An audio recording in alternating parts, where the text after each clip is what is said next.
नमस्कार दोस्तों। आज का हमारा टॉपिक है शारीरिक स्वास्थ्यता के परीक्षण यानी फिजिकल फिटनेस टेस्ट। इसमें हम आप लोगों को आज ऑफर टेस्ट यानी American alliance for health physical education recreation and dance इसके बारे में बताएंगे कि ऑफर टेस्ट है क्या, यह हमारा इसका यूज़ क्या है, इसके बारे में हम आप लोगों को आज बताएंगे।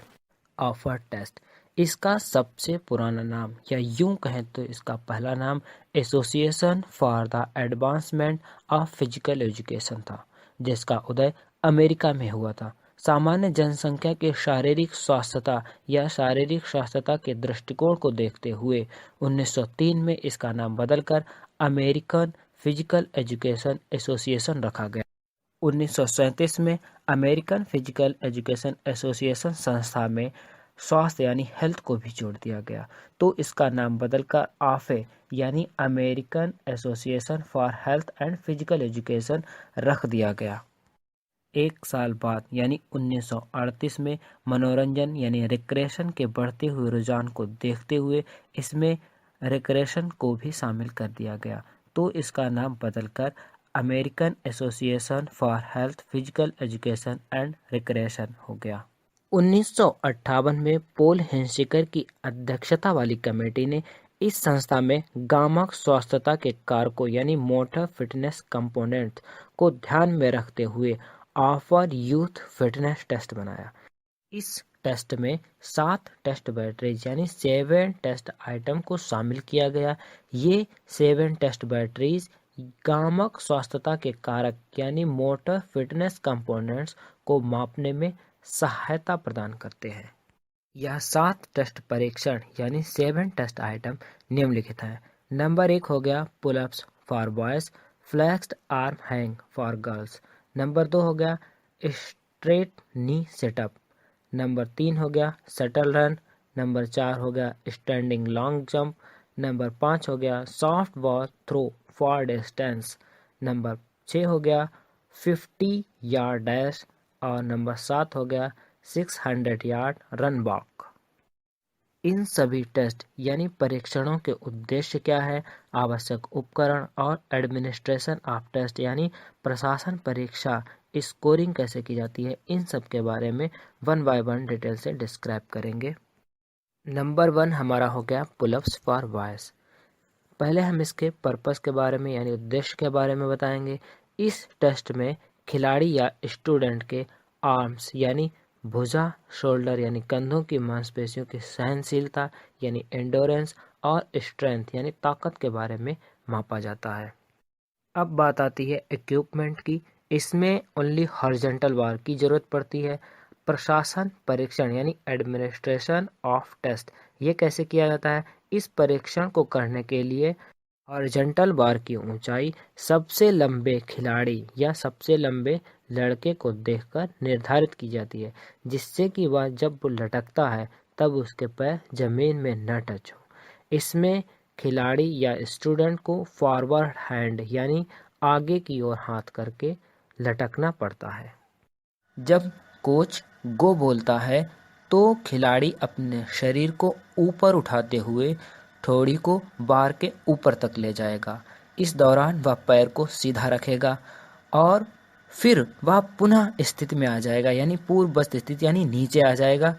यह क्रिया वह तब तक दोहराएगा जब तक उसमें क्षमता रहती है ऊपर नीचे आने की।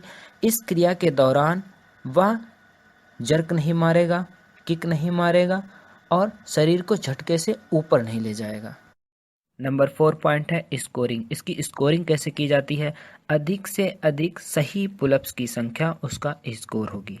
अगर वह इस क्रिया के दौरान किक, जर्क या झटका लेता है या शरीर को ठीक से ऊपर की तरफ न ले जाता है और ठोड़ी बार के ऊपर नहीं जाती है, नीचे की तरफ आते समय पूरे हाथ नहीं खुलते हैं, तो प्रत्येक पुनरावृत्ति पर आधे अंक ही मिलेंगे और ये आधे अंक 4 ही मिलेंगे या फिर इसे काउंट नहीं किया जाएगा। Flexed arm hang for girls ये गर्ल्स के लिए होता है और पुलअप्स बॉयज़ के लिए होता है। इसके पर्पस क्या है, इसका पर्पज़ यह है आर्म्स तथा शोल्डर की मांसपेशियों की एंड्योरेंस और स्ट्रेंथ नापने के लिए ये किया जाता है। इसमें उपकरण होगा हॉरिजॉन्टल बार और स्टॉप बार्स। थर्ड पॉइंट है एडमिनिस्ट्रेशन ऑफ टेस्ट। इसमें कोच द्वारा स्टार्ट या गो बोलते ही खिलाड़ी दो सहायिकाओं की मदद से बार पर लटक जाती है। फिर वह दोनों हाथों को कोहनी के पास से फ्लेक्स्ड पोजीशन में लाती है, जिससे कि उसका शरीर ऊपर की तरफ उठता है और थोड़ी बार के ऊपर हो जाती है और बार की ऊंचाई खिलाड़ी के ऊंचाई के अनुसार यानी खिलाड़ी की लंबाई के अनुसार निर्धारित की जाती है।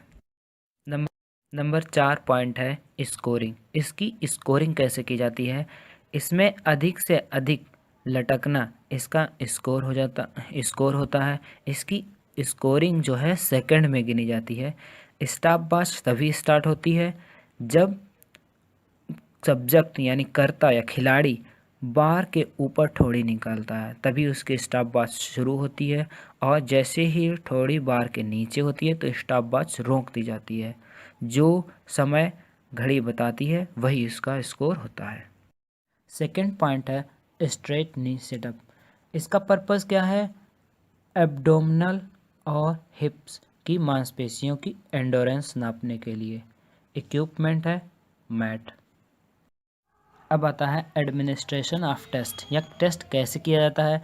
इसमें खिलाड़ी पीठ के बल लेट जाता है और अपने पैरों को समेटते हुए एड़ियों को हिप से टच करता है और उसका सहायक उसके पंजों पर बैठ जाता है, जिससे उसका संतुलन बना रहता है और खिलाड़ी अपने दोनों हाथों को सिर के पीछे से ले जाते हुए उसे ब्लॉक कर लेता है, यानी कि अपने दोनों हाथों को पकड़ लेता है और कोच द्वारा स्टार्ट बोलते ही खिलाड़ी अपने शरीर को ऊपर की तरफ उठाता है और अपने सीने को घुटने से टच करता है और फिर वह पुनः लेट जाता है। यह क्रिया वह अपनी क्षमता के अनुसार दोहराता है। इसकी स्कोरिंग कैसे की जाती है? अधिक से अधिक सही प्रकार से की गई सेटअप की संख्या उसका स्कोर होती है। नेक्स्ट आता है हमारा शटल रन। इसका पर्पस है चपलता यानी एजिलिटी और स्पीड यानी चाल नापने के लिए।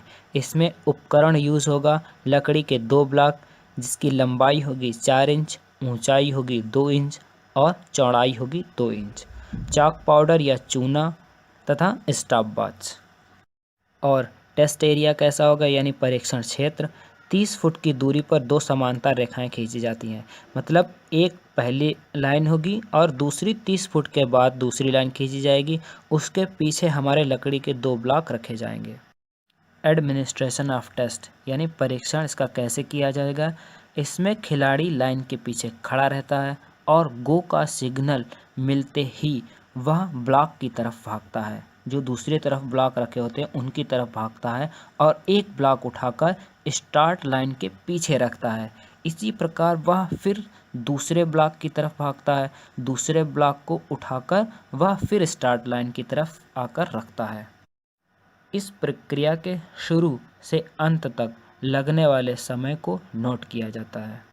और इसकी स्कोरिंग की कैसे की जाती है? इसमें 2 ट्रायल लिए जाते हैं, प्रत्येक खिलाड़ी के 2-2 ट्रायल लिए जाएंगे। दोनों में जो अच्छा प्रदर्शन होगा, सर्वश्रेष्ठ प्रदर्शन जो होगा वही उसका स्कोर होगा। इसमें सेकंड के 10वें हिस्से तक इसका स्कोर लिया जाता है। नेक्स्ट है स्टैंडिंग ब्रॉड जंप। पर्पस पैरों की मांसपेशियों यानी एक्सटेंसर मसल की विस्फोटक शक्तियों यानी एक्सप्लोसिव पावर को नापने के लिए किया जाता है। इक्विपमेंट मेजरिंग टेप, चूना और जंपिंग एरिया। अब आता है इसका टेस्ट एरिया। इसका टेस्ट एरिया होता है एक टेक ऑफ लाइन खींची जाती है मैदान पर, उस लाइन के पीछे से खिलाड़ी जंप करता है। Administration of test. इसमें परीक्षण कैसे किया जाता है?